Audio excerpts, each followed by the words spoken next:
बात करें एआईपी की, तो श्रीनगर में पहले आप वाहिद शख्स है जिसने एआईपी को जो है फुली सपोर्ट किया, तो इस हवाले से आप क्या बताना चाहेंगे?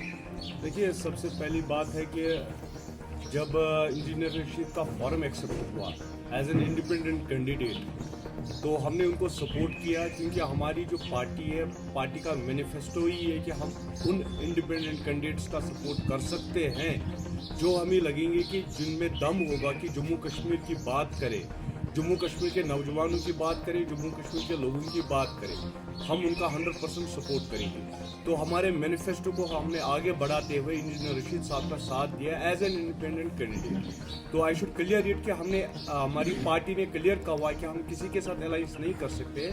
तो एआईपी तो नंबर 1 की कोई रजिस्टर्ड पार्टी है ही नहीं, तो अलाइज करने की या सपोर्ट करने की तो बात ही नहीं है। हाँ, एज एन इंडिपेंडेंट कैंडिडेट हमने इंजीनियर रशीद साहब का सपोर्ट किया। और अगर इलेक्शन कमीशन की वेबसाइट भी आप चेक करेंगे, ऑल अलायंस डेमोक्रेटिक पार्टी जो हमारी पार्टी है, it is a registered party, you will find there our name. लेकिन जो अवामी इत्तेहाद पार्टी है AIP, that's not a registered party. तो अलायंस तो हमने पहले ही कहा हुआ कि किसी पार्टी के साथ हमारा नहीं हो सकता है, लेकिन इन फ्यूचर आने वाले असेंबली इलेक्शन में अगर हमें लगेगा कि पहले बात तो यह है कि हमारी जो पार्टी है वो अपने 90 के 90 कैंडिडेट्स उठा रही है, हर असेंबली सीट पे अपने कैंडिडेट्स उठा रही है। उसके बाद भी अगर हमें लगेगा किसी जगह कोई ऐसा इंडिपेंडेंट कैंडिडेट है जिसमें दम है जम्मू कश्मीर की बात करने का, 100% हमारी पार्टी उसको सपोर्ट करेगी।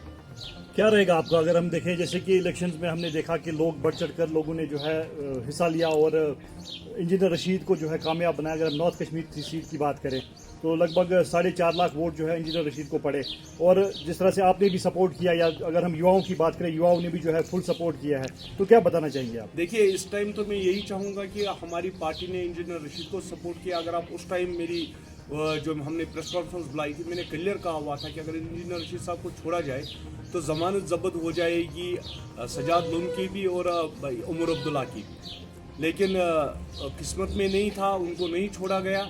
लेकिन सजाद लोन सिर्फ 900 वोटों से बच गए, वरना उनकी जमानत जब्त हो जाती। अपनी पार्टी के जितने भी कैंडिडेट्स थे, अल्ताफ बुखारी के, सबकी जमानत जब्त हो गई। डीआईपी के सारे कैंडिडेट्स की जमानत जब्त हो गई। तो जब अभी वोटिंग स्टार्ट ही हुई थी, मैंने उस टाइम भी अपने प्रेस कॉन्फ्रेंस में बोला था कि आज इंजीनियर रशीद साहब जीतेंगे और बड़ी अक्सरियत से जीतेंगे। शुक्र है अल्लाह का कि उन्होंने हमारी बात की इज्जत रखी और इंजीनियर रशीद साहब ने बड़ी अक्सरियत से जीता और लोगों के ने उनको जिताया, यहाँ के नौजवानों ने उनको वोट डाले। अब बात ये होती है कि वो जल्दी छूट जाए, और जो उम्मीदें यहाँ के नौजवानों ने, यहाँ के लोगों ने उनसे रखी हुई है, जिसको लेकर उनको वोट दिए गए, तो वो उस चीज़ पे खरे उतरे। वो जम्मू कश्मीर के जो अपने कुछ मसाइल है उनको पार्लियामेंट में उछाले, यहाँ के नौजवानों की बात पार्लियामेंट में उछाले। वो मेरे लिए बहुत ही मतलब गरूर की बात होगी, गर्व की बात होगी। आगे आपका क्या मंशूर रहेगा? देखिए, हमारा मंशूर क्लियर है, no alliance with any party, चाहे वो रजिस्टर्ड है या अनरजिस्टर्ड पार्टीज है।